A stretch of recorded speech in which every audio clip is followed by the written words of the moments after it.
You go to the doctor, right? Doctor will give you a sleeping pill. Now, where does a sleeping pill work? Where does it work, man? It works in the brain. But mind is not in the brain. Sleep is not because of the brain, because of the mind.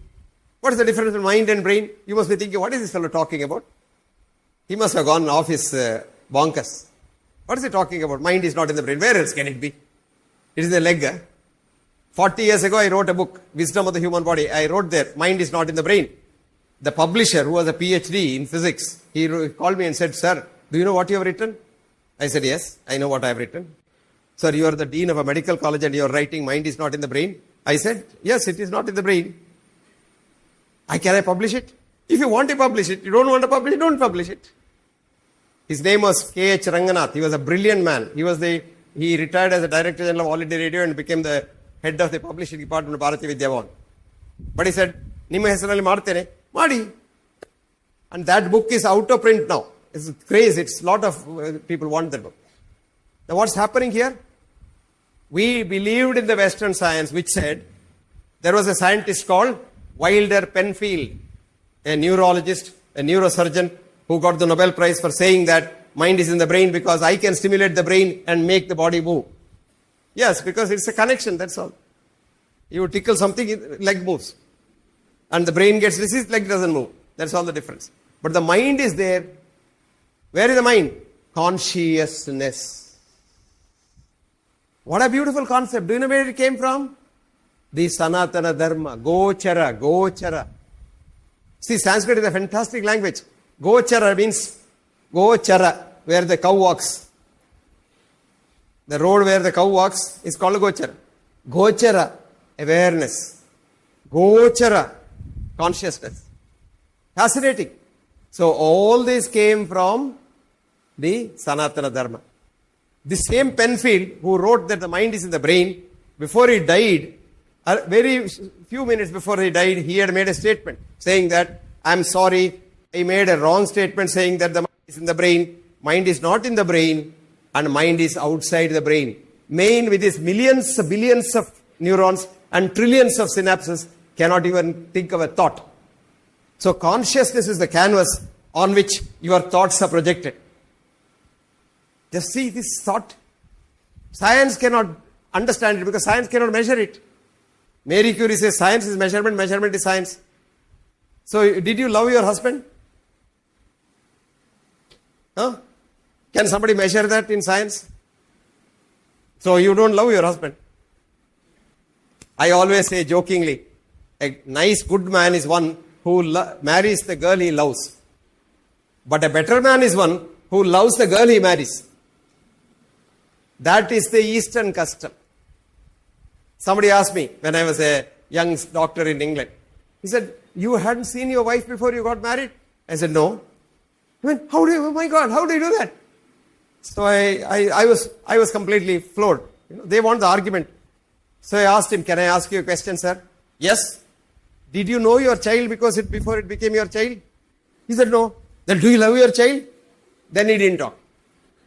See, you must be able to tell them exactly what they think about. So, love is something nobody can measure, right? You love your mother, do you? Can you measure that? Unscientific. All this is in beyond science, in the conventional sense of the word. But the real sense of the word, what is science? Tell me what is science, define science. I know how the books define. Measurement is science, science is measurement. Then John von Neumann said, science is making models, which are mathematical constructs, which with verbal jargon are supposed to work. All this is rubbish. Science is simple curiosity, trying to understand this universe. That's called science. How does this universe work? How does it go on? Why does it go on? This is science. I'll tell you, our Western science is so rubbish. When I was a young cardiologist, one day when a patient was brought to our hospital at 2 o'clock in the morning, dead. He was just 32 years old, married 2 years before, and no children. And this man was so fit. Every day he is playing tennis, he's running, he's eating hardly anything except grass, and he's having checkup every 3 months with the doctor. And here he is dead, dropped down dead. So my boys called me and said, sir, His wife is making a lot of noise here. He was brought dead, but she thinks he is alive. So please come. So it was 2 o'clock in the morning. So I went. I didn't put on my shoe. I had a chappal on. So I went there. She was rolling on the floor. She caught hold of my leg like that. So tight it was. And she asked me one question. I completely changed after that. She said, "Why did my husband die, doctor?" Did you understand that? She didn't say, "How did my husband die, doctor?" I would have given her a big lecture in the class. He had a heart attack, which has got 284. He ate cholesterol, blah, blah, blah, blah. All bullshit. But I would have given that. But she asked a different question. "Why my husband, doctor?" You see? According to our books, bullshit. He had no business to die at 32. He was absolutely healthy. Regular checkup with the doctor. He had a checkup ECG only 1 month ago, she says. Now then I found out for the first time that I am a bloody fool. I have not been able to answer this silly question. I was so proud. I got this degree, that degree, all nothing. But that day I changed. Then I went lot of research. I went into Sanatana Dharma, I went into this, I went into religion, teleology, philosophy, all kinds of rubbish. And there I found one scientist telling in 1844, Charles Sherrington, who was a Nobel laureate, saying that positive sciences of the West cannot answer the question why. They can at best answer the question how or how much, but not why. Ratio, is therefore not reason why. Then I realized, as a doctor I can say, how does the heart contract? Can I say, why does the heart contract? But you can say that if you know our ancient wisdom. We says, your heart contracts to keep your blood flowing. And then what happens? Why does the blood flow? Very interesting.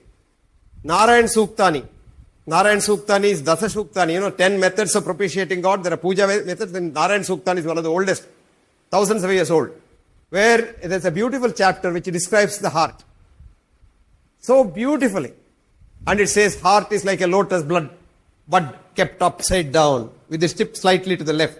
At the root starts a huge stalk which supplies God's energy to all parts of the world, all parts of the body.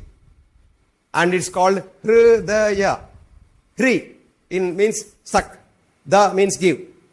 Now modern Western science did not know up until recently, to be very precise, 1999, that we didn't know blood is sucked into the heart. We thought blood flows into the heart. No, blood is sucked into the heart. We only knew heart pumps blood. Heart doesn't pump blood. If the heart were to pump blood, the heart will die with one kick. Where it requires 142 horsepower because you've got 8 lakhs kilometers of capillaries all over your body. And those capillaries are so small, even an RBC cannot go through it. So you can't push it. So heart doesn't pump blood. It only twists the blood and gives it whirling. And whirling is like Katrina or whatever. No, whirlwind, it collects energy as it grows. So all this comes from ancient wisdom. So do not have a very bad opinion about ancient wisdom. If you talk about ancient wisdom, they say, oh, you're all superstition. You're Rahu Kala. What is this? Man doesn't know the science behind Rahu Kala. Time was when the Maharajas and the Rajas were so powerful that they wanted to build whatever they wanted to build using free labor. No labor laws those days. So the labor had to work 24 hours of the day, 365 days of work, and they would die. Building the China's Great Wall, 3 million people died. Building each one of these huge stupas, etc., thousands have died. So there were some wise people, like this teacher, who had the ear of the king. They said, Rahu Kala is very bad, so 1.5 hours they should not work, the structure will not be very strong. So at least 1.5 hours he can shit, he can piss, he can eat something. So they said it's different times and different days. Mother saw father wearing the turban suddenly. So Monday it is 7:30 to 9, Tuesday it is 3 to 4:30. So that man got some. And you have, this old idea of fasting on Amosha, then, Ekadashi, Dwadashi, Trayadashi, everything you fast. Now we know science says fasting intermittently is very good for health. One of the best things that happen to man is fasting. But every day you eat, we overeat. And we fast one day, your health will improve. All this came from our Sanatana Dharma. I still remember another superstition. People used to come to us and say, Doctor, I have not